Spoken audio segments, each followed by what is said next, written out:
Welcome to the World Communion Sunday podcast, brought to you by Global Ministries and Higher Education and Ministries. Today, we're talking about this vitally important Sunday in our church's calendar and how your local church can get involved. Thanks for joining us as we get ready for World Communion Sunday. Welcome to the World Communion Sunday podcast, where we're counting down to Sunday, October 5th, when churches have the opportunity to make a difference in the lives of students who are called to serve, but may not have the financial capabilities that they need for ministry. Today, we welcome Natalie Bannon.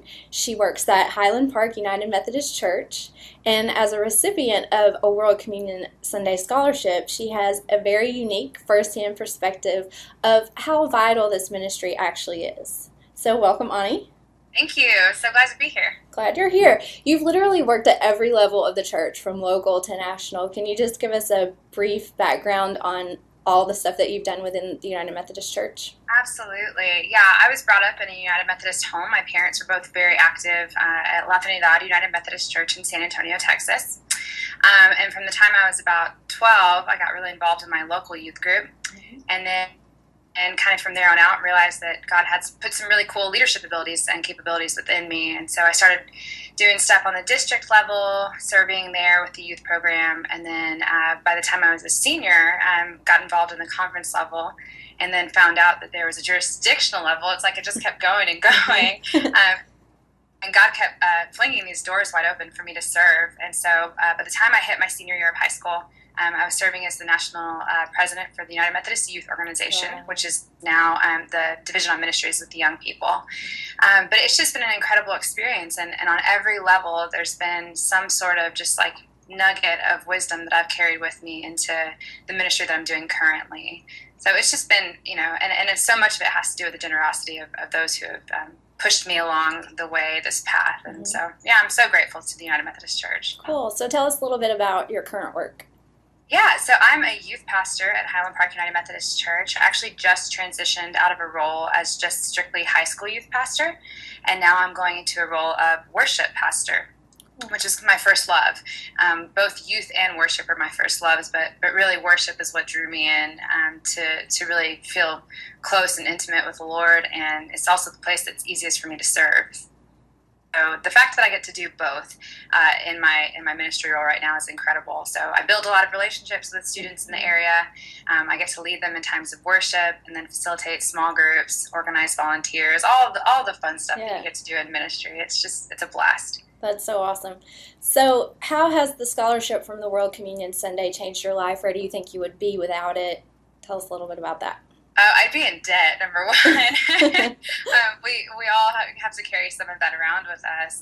But the reality is, because of the generosity of the World Communion Fund, and I also worked with Journey Toward Ordained Ministry program, that was more than just a financial monetary value. It had more to do with the relationships that I built within that program. And gosh, I mean, it's kind of, yes, it's got a value, a number to it, but it's invaluable in terms of the way that the generosity of these people has allowed me to thrive and to flourish in ministry. And I just don't know if I would have been able to do that in the same way if I hadn't received that scholarship. So it's been huge for me. Right, and you've been able to touch so many lives in the process of your work. Oh gosh, too. I hope so, right? Yeah. That's the goal. God's given me a really cool opportunity here in this in an environment that I'm not used to. But sometimes that's where He calls us, is to the places where we're the least comfortable. And I think that, I just wouldn't have been able to have those opportunities without this money. That's awesome. So education, of course, has been called the most powerful tool for changing the world. And, of course, this World Communion Sunday Fund definitely helps equip a generation of world changers. And you are a world changer. So tell us, how do you hope to make a positive impact in the world? Yeah, there are a lot of bridges that I think I end up bringing together, including cultural bridges. I work in a very affluent community, but that's not the kind of community I grew up in.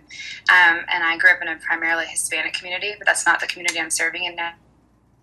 And so in a lot of ways, I feel like God's calling me to help people understand one another a little bit better, whether that's culturally, spiritually. I think my spiritual background is a little bit different even than current United Methodism. I'm a little bit of a throwback to old school Wesleyanism.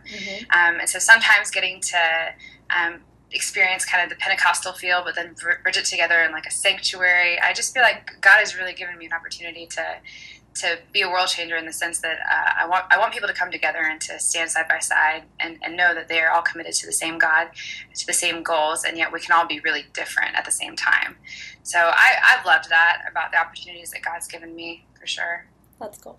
So as we wrap up, if there are still church leaders out there who are on the fence and still are like, well, I don't know if we should celebrate this Sunday or even participate, what would you say to them? How would you convince them? Just do it. You never know the change that you're making in somebody's life. And honestly, you won't know when you're just passing a basket around or putting money in a plate. You don't know the impact that that's having. And so just take a step in faith. Go out on those waters and just believe that even if it's a small amount, that what God will do with it is going to be just above and beyond what you could even hope for.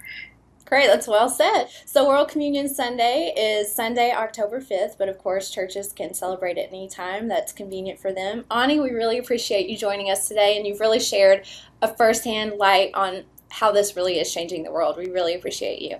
Thank you. I appreciate just everything that the United Methodist Church has done. Thank you. Thank you for joining us for the World Communion Sunday podcast. Join us as we celebrate this vitally important Sunday in our church calendar.